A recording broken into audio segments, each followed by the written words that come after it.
탐욕.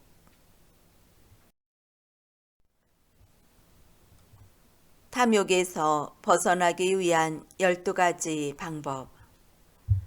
저자는 탐욕의 다양한 얼굴을 보여준 성경 본문을 바탕으로 탐욕에서 벗어날 수 있는 12가지 방법을 제시합니다. 여기에 소개하는 12가지 방법은 탐욕을 극복할 수 있는 처방전이 아니라 우리가 나아갈 수 있는 방향을 가리킵니다. 관건은 탐욕과 싸워 이기는 것이 아닙니다. 이 방법의 목표는 탐욕을 삶의 활력으로 바꾸는 것입니다. 또한 영적 자극과 함께 구체적으로 연습하도록 이끌면서 나아갈 방향을 제시해 줍니다.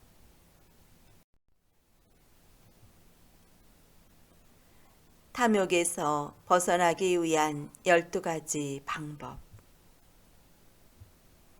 탐욕을 고백하기, 탐욕과 대화하기, 탐욕의 상대화, 내적 자유에 이르는 길, 탐욕을 활력으로 바꾸기, 건설적인 명예욕으로 바꾸기, 감사하는 마음으로 바꾸기, 연대로 바꾸기, 공감으로 바꾸기, 신뢰로 바꾸기, 누리는 기술 배우기, 평정심 배우기, 탐욕을 고백하기. 탐욕에서 벗어나기 위한 첫 단계는 나 자신에게 탐욕이 있음을 고백하는 것입니다. 우리는 인정해야만 변화될 수 있습니다. 누구나 자기 안에 있는 여러 유형의 탐욕을 인지하고 있을 것입니다. 누군가는 인정받고자 하는 욕망에 끌려다니고 누군가는 관심과 인기에 목매고 있습니다. 또 어떤 사람들은 끊임없이 세상과 소통하기 위해 욕심을 부리고 있습니다. 탐욕을 고백하지 못하는 이유는 자신의 행동 이면에 있는 동기는 감추고 다른 구실을 찾으려 하기 때문입니다. 가령 정보에 대한 탐욕을 살펴볼 때 나는 단지 정보를 받고 싶을 뿐이라고 주장합니다. 내가 맡은 일에 꼭 필요하기 때문이라는 거지요. 사람들이 출세하고 성공한 지도자가 되고 싶어 하는 것은 사회에 더 많은 영향력을 행사하기 위해서입니다. 이러한 이유들 가운데 일부는 타당하고 진실하더라도 그 밑바닥에 탐욕이 숨어 있는 것은 아닌지 내면의 소리에 귀를 기울여야 합니다. 갖가지 이유를 늘어놓는 사람은 사실 뚜렷한 이유를 되지 못합니다. 나에게 탐욕이 있음을 고백하는 것, 바로 이것이 변화되기 위한 전제 조건입니다. 나 자신에게 고백하는 것으로 그치지 않고 다른 사람들 앞에서도 고백하고 하느님 앞에서도 고백해야 합니다. 나의 탐욕을 겸손하게 인정하고 내려놓아야 합니다.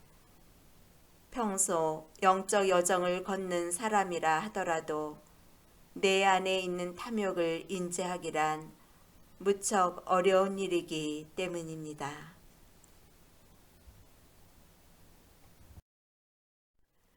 탐욕과 대화하기. 우리 안에 있는 모든 것은 다 의미가 있습니다.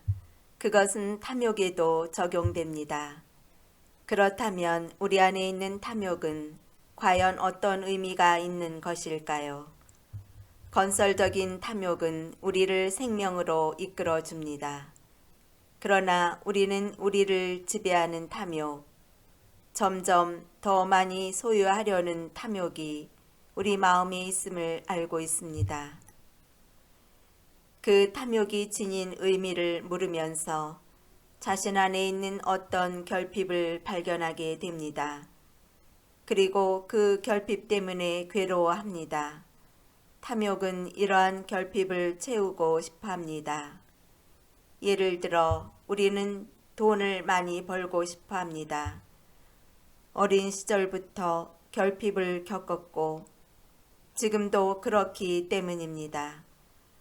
우리에게는 관계에 매달리고 그 관계를 계속해서 유지하려는 갈망이 있습니다. 어릴 적 부모와의 관계에서 안정감을 누리지 못했기 때문입니다. 또 우리는 사람들의 부러움을 사는 존재가 되기를 갈망하는데 그동안 별반 주목을 받지 못했기 때문입니다. 우리는 자기 자신을 인지하고 싶어 합니다. 어린 시절 자기 자신에게 머무는 법, 자신을 인지하는 법, 자신의 감정을 즐기도록 배우지 못했기 때문입니다. 우리는 감정을 억압하고 우리 자신을 우리 몸과 분리했습니다. 실제로 자기 몸을 사랑하도록 그 방법을 전혀 배우지 못했기 때문입니다. 탐욕은 우리 안에 있는 결핍을 없애려는 영혼의 전략입니다. 우리가 자신 안에 있는 탐욕과 대화한다면 탐욕에 맞서 싸우지 않고 탐욕이 주는 의미를 깨닫게 될 것입니다. 동시에 자신의 결핍을 해결하는데 탐욕이 적합하지 않다는 사실도 알게 될 것입니다. 탐욕은 새로운 어려움들을 초래하기 때문입니다.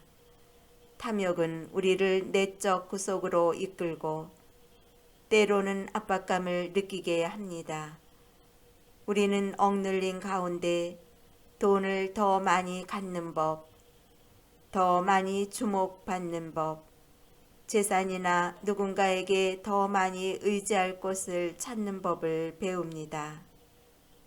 그러므로 탐욕과의 대화는 다른 전략으로 결핍을 채우고 내적 공허감을 더 나은 관점에서 바라보고 실제로 우리에게 의지할 곳이 되어주는 그 무엇을 찾으라는 초대입니다.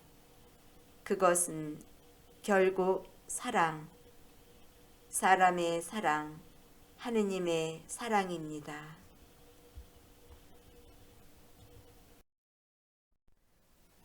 탐욕의 상대화. 탐욕을 물리치는 또 다른 방법은 탐욕을 상대화하는 것입니다.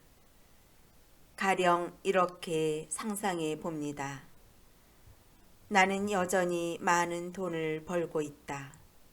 나는 그것에 만족하는가? 마음이 평온한가? 많은 사람이 나에 대해 놀라워했는데 그로써 내 열망이 채워졌는가? 나는 모든 것에 안전장치를 마련해 놓았다. 그것이 내 삶을 활기차게 해주는가? 아니면 더 경직되게 할 뿐인가? 탐욕은 정말 나 자신을 알도록 이끌어 줄까? 아니면 진짜 내 감정과 내 몸에서 나를 점점 멀어지게 하지는 않는가? 나는 탐욕에 따라 행동하고 나중에 이를 생각하면서 상대화할 수 있습니다. 동시에 나 자신에게 물을 수 있습니다. 진짜 나에게 휴식과 자유를 주는 것은 무엇인가? 탐욕은 쉼과 자유를 찾아가는 길이 될 수 있습니다. 탐욕은 믿음으로 그리고 하느님을 신뢰하도록 이끌어 줄 수 있을 것입니다. 동시에 내 안에 있는 탐욕은 빈둥거리며 살지 않도록 건설적인 불안을 만들어내고 무언가를 찾도록 나를 자극할 것입니다. 그러면 나는 실제로 쉼을 얻게 될 것입니다. 아우구스티노 성인은 자신의 내적 불안을 하느님께 가져갔습니다. 그는 이렇게 고백합니다. 주님, 주님 안에서 안식을 얻기까지 우리 마음은 편히 쉴 수 없나이다. 그러므로 탐욕은 하느님과 활력과 쉼, 그리고 자유를 찾도록 나를 독려하는 좋은 친구가 될 수 있습니다.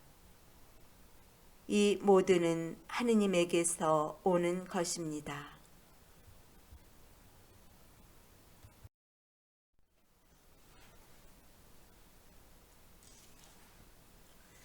내적 자유에 이르는 길. 불교 신자들은 세상 것에 매이지 않고 집착하지 않는 법을 배워야 한다고 말합니다. 그리스도교 역시 세상 것에서 벗어나 내적 자유를 누릴 수 있는 영적 방법들을 전개했습니다. 그중 한 가지는 질문하는 것입니다. 우리가 탐욕스럽게 찾는 것들에 대해 이렇게 물어보는 것이지요. 그것 때문에 내가 정말 행복해질까? 돈, 음식, 명성, 쇼핑들은 내게 무엇을 의미하는가?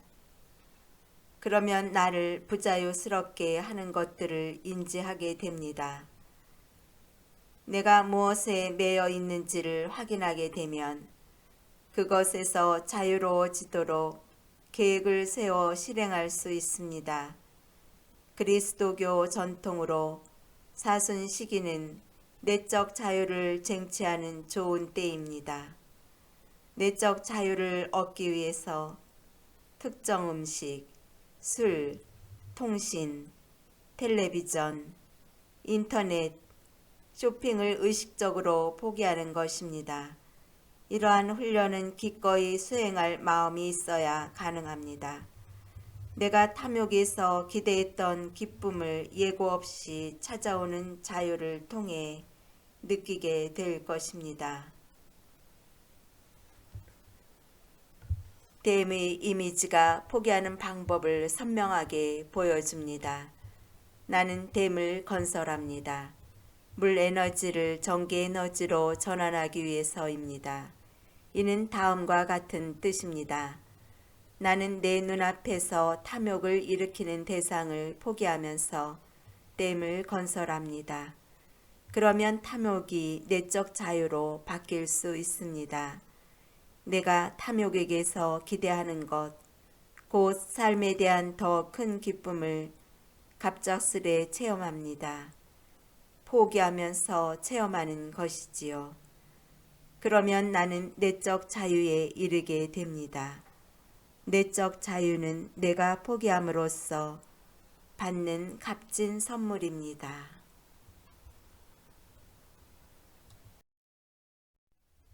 탐욕을 활력으로 바꾸기. 나는 탐욕에서 큰 기쁨을 기대합니다. 탐욕이 전혀 없는 사람이 있다면 그는 당연히 활력도 없을 터이니 하루하루를 그럭저럭 살아갈 겁니다. 하지만 세상에 그런 사람이 어디 있겠습니까? 그러므로 탐욕을 참된 기쁨으로 바꾸는 것이 중요합니다. 이와 관련해 베네딕토 성인은 수도 규칙의 한 가지 방법을 제시합니다. 수도원에서 삶의 기쁨을 배우도록 초대된 젊은이가 무엇을 해야 하는지 그 방법을 명시한 것입니다. 베네딕토는 시편 34편을 인용합니다. 만일 네가 참되고 영원한 생명을 원하거든 내 혀는 악을 삼가고 내 입술은 간교한 말을 하지 말라. 사악을 멀리하고 선을 행하여 평화를 찾아서 뒤따라가라. 젊은 수도승은 말을 삼가고 악 대신 선을 행하면서 삶의 참된 기쁨을 배웁니다. 선을 행하는 것이 그에게 삶의 기쁨을 줍니다. 그리고 그는 평화를 찾고 추구해야 합니다. 그가 쾌락이나 돈, 명성을 추구한다면 역설적인 표상이지만 그러한 탐욕을 평화를 추구하는 데 촉진제로 삼아야 합니다. 우리는 평화를 본디 휴식과 침묵과 연결하기 때문입니다. 시편 저자는 평화를 추구하라고 합니다. 사냥꾼이 온 힘을 다해 사슴을 뒤쫓듯이 우리도 그렇게 애쓸 때 평화를 얻을 수 있습니다. 우리는 자신과 주변의 평화를 위해 온 힘을 다해야 합니다. 탐욕은 목표에 도달하지 못합니다. 예컨대 어리석은 부자는 삶을 충분히 즐길 수 있는 여건인데도 그것을 뒤로 미루기 때문에 결코 즐길 수 없습니다. 현재를 온전히 사는 사람, 내적으로 자유롭고 참된 평화를 추구하는 사람만이 삶을 실제로 즐길 수 있습니다. 우리가 순간을 온전히 사는 법을 배운다면 탐욕은 바람직한 영향을 미치면서 바뀔 것입니다.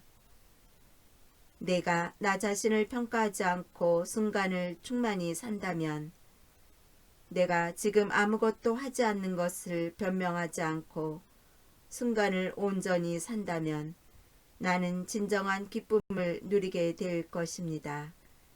그러면 탐욕은 사라지게 됩니다. 내가 집착하고 있는 정체가 무엇인지 알게 되면 돈도 명예도 사람들의 관심도 필요 없게 됩니다. 그저 온전히 존재할 뿐입니다. 그리고 나는 시시퍼스가 애써 달성하려 했던 것이 무엇인지 알게 됩니다. 신, 곧 하느님을 닮는 것입니다. 하느님은 순수한 존재이십니다. 내가 어떤 설명도 붙이지 않고 그저 존재한다면 나는 하느님을 체험하게 될 것입니다. 그러면 나는 하느님 안에 있고 하느님 일에 동참하게 될 것입니다.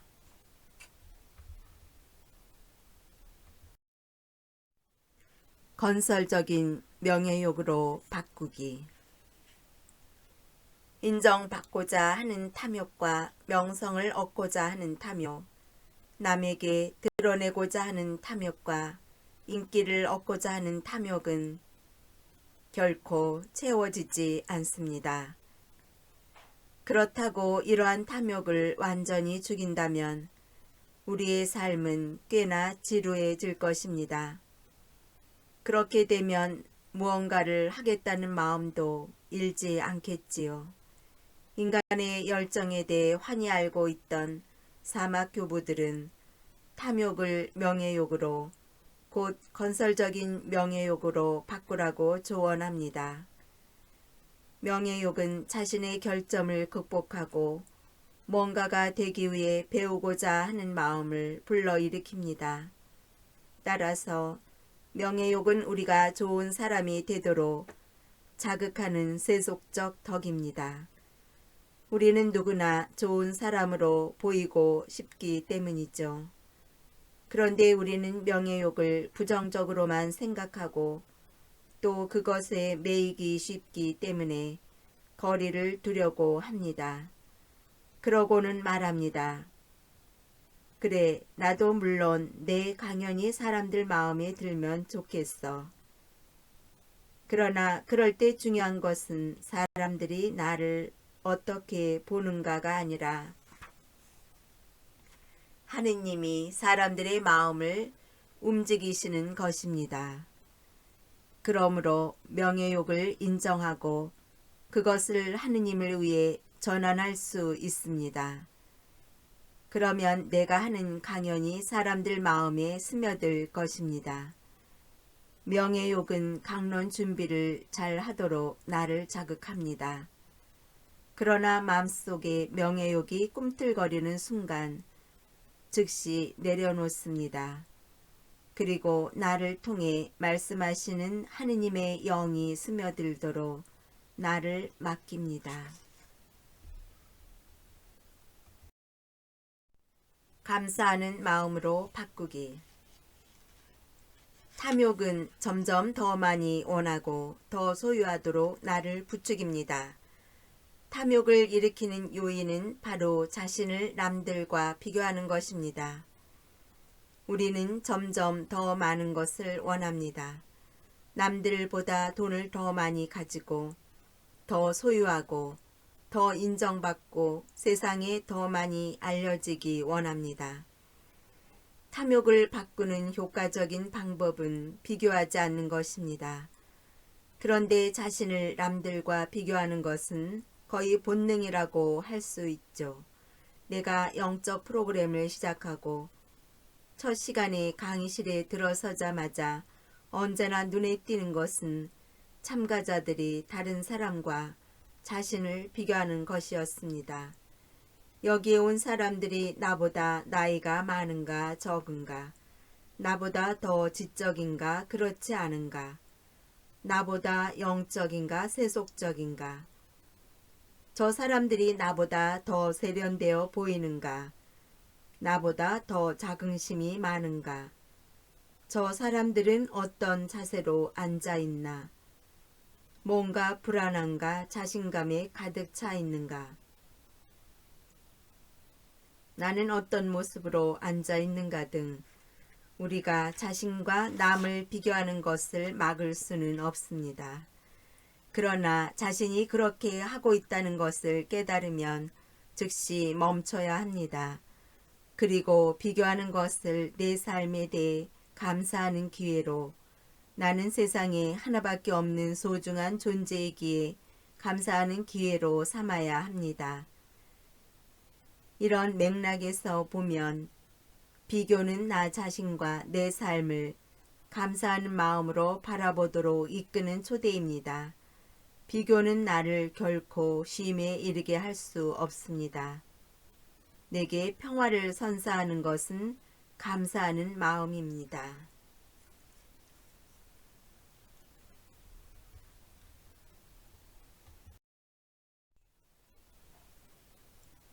연대로 바꾸기. 탐욕은 사람을 외롭게 만듭니다. 탐욕스러운 사람들은 자신의 부를 가지고 남들에게 인정받고자 합니다. 세관장 자케오도 그랬습니다. 그는 키가 작았기 때문에 많은 돈을 벌어 자신의 열등감을 보상받으려고 발버둥 쳤습니다. 그러나 그 탐욕 때문에 점점 더 주변으로 밀려났고 사람들의 관심은커녕 거부당하기 일쑤였습니다. 예수님이 그를 바라보고 아무 조건 없이 받아들이시자 그에게 변화가 일어났습니다. 그의 탐욕이 연대하는 마음으로 바뀌었습니다. 그는 자기 재산의 반을 가난한 이들에게 주겠다고 합니다. 더 이상 자신의 부를 사람들에게 과시할 필요가 없게 된 것입니다. 자케오는 돌 무화과 나무에서 내려와 사람들과 연대하게 되었습니다. 우리가 사람들과 함께하고 그들의 가난을 함께 느끼기 시작하면서 우리의 탐욕은 사라지게 됩니다. 연대감은 우리 안에 있는 탐욕이 힘을 잃게 합니다. 그리고 오랫동안 탐욕으로 이루고자 한 것, 곧 인정받고 싶고 남에게 보여주고 싶은 탐욕을 깨닫게 합니다.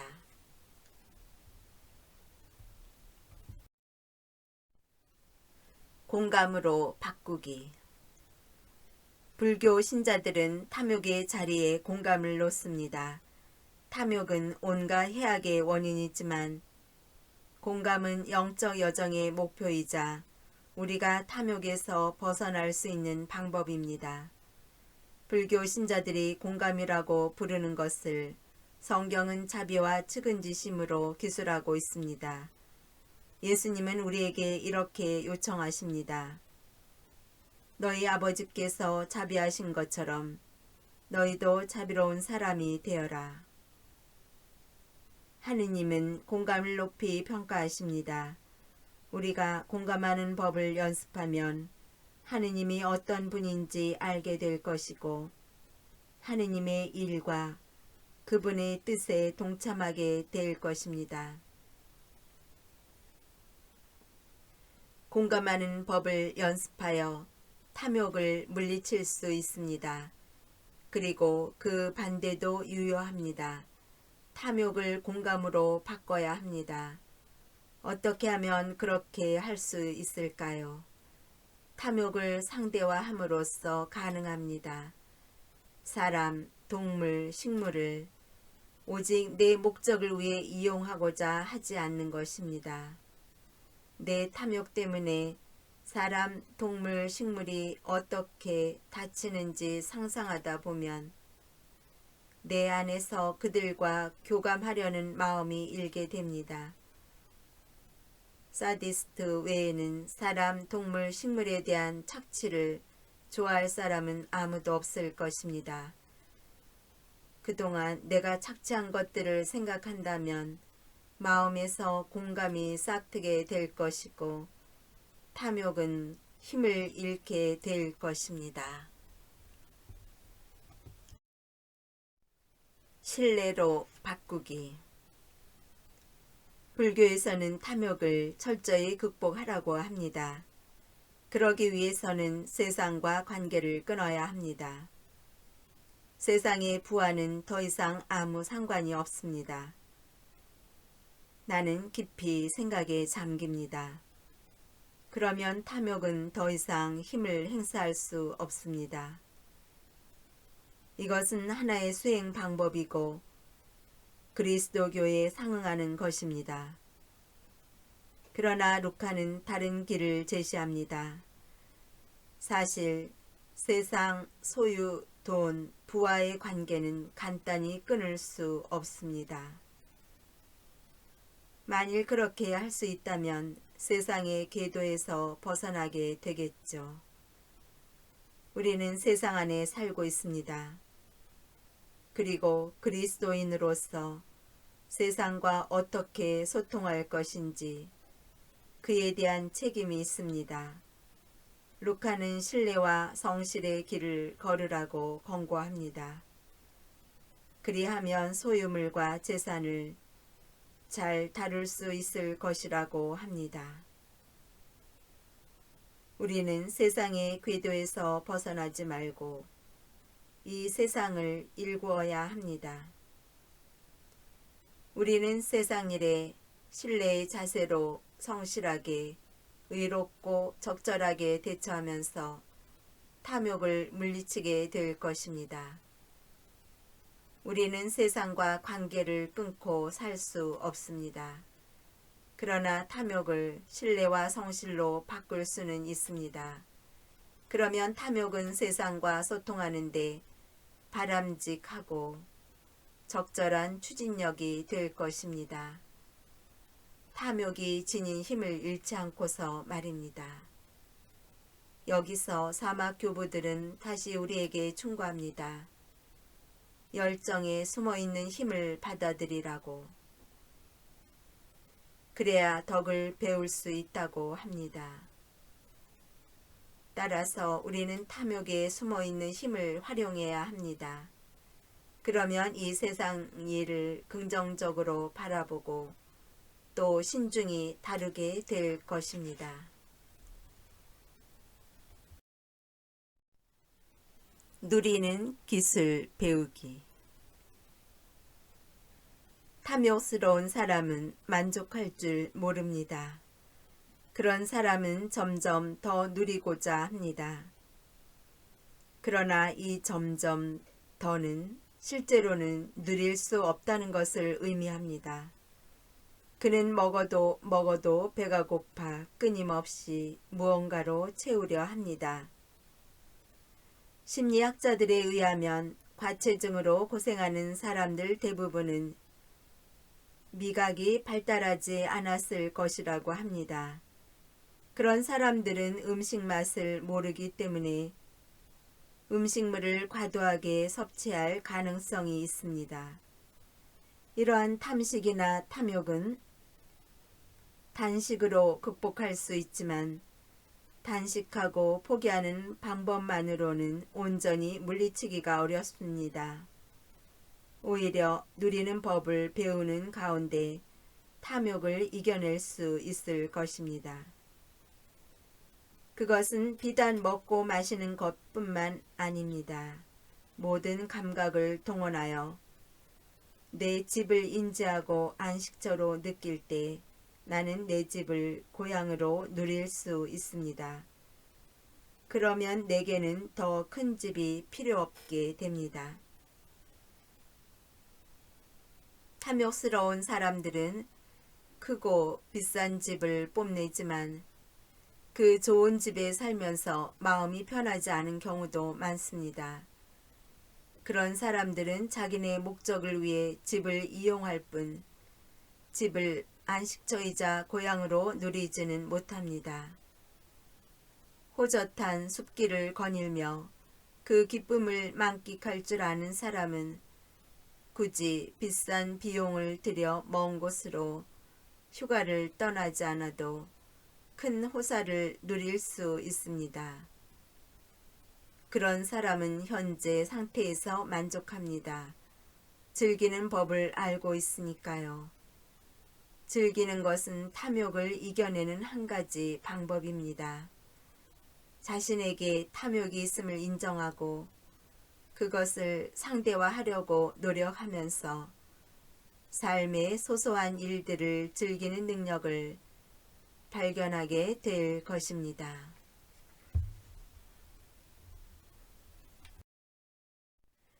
평정심 배우기. 탐욕스러운 사람들은 언제나 더 많이 소유하려고 합니다. 그는 소유 양식의 차원에서 살고 있습니다. 존재의 양식을 체험한 사람은 사물을 그대로 둘 수 있습니다. 존재라는 말은 존재하게 하다라는 뜻이기도 합니다. 나는 사람들을 있는 그대로 존재하게 합니다. 나는 자연을 있는 그대로 둡니다. 나는 모든 것을 변화시킬 수 없습니다. 나는 나 자신도 그대로 둘 수 있습니다. 그대로 둔다는 것은 내려놓는 것과도 늘 연관이 있습니다. 나는 나의 자아를 내려놓습니다. 나는 탐욕을 내려놓습니다. 영성과 심리학에서 통하는 한 가지 원칙은 나는 내가 받아들인 것을 내려놓을 수 있을 뿐이다 라는 것입니다. 내가 나의 탐욕을 받아들였다면 나는 그것을 내려놓을 수 있습니다. 탐욕은 내 안에서 거듭거듭 모습을 드러낼 것입니다. 나는 그것을 주시하고 인지합니다. 그리고 그것을 내 영혼의 일부로 받아들입니다. 그런 다음 나는 탐욕을 내려놓습니다. 탐욕에 맞서 싸우지 않습니다. 나는 탐욕에게 꺼지라며 으르렁대지 않습니다. 내가 으르렁대기를 끝내자마자 탐욕은 곧 되돌아올 테니까요. 점점 더 위협적으로 그 모습을 드러낼 것입니다. 나는 나의 탐욕을 받아들이고 지금 이 순간 그것을 내려놓습니다. 내가 이 연습을 더 자주 할수록 탐욕은 점점 더 약해질 것입니다. 탐욕이 나를 늘 초대합니다. 나 자신과 나의 열망을 내려놓도록. 내가 나의 자아를 내려놓은 다음에 나 자신과 세상 일을 그대로 둘 수 있다면 마음이 차분해질 것입니다. 이제 나는 평정심을 지닐 수 있으며 세상을 냉철하게 바라볼 수 있게 됩니다. 나는 모든 것에 흥분하지 않습니다. 평정심은 동시에 내게 신뢰심을 주고 내가 모든 것을 하지 않더라도 세상 만물은 변한다는 것을 믿게 합니다. 고대 중국의 현인인 노자는 마음이 평정한 가운데 이 세상을 실제로 변화시키는 방법을 깨달았습니다. 위대한 것은 모두 평정을 통해 싹터 자라납니다. 내가 사람들을 변화시키고자 할수록 그것은 나에게 점점 더 어려워집니다. 내가 사람들을 그대로 둘 수 있을 때 그들이 변화될 것입니다. 그리고 그들의 본래 형상대로 성장하게 될 것입니다. 그리스도교적으로 표현한다면 하느님이 만들어 놓으신 본래 모습대로 성장하게 될 것입니다.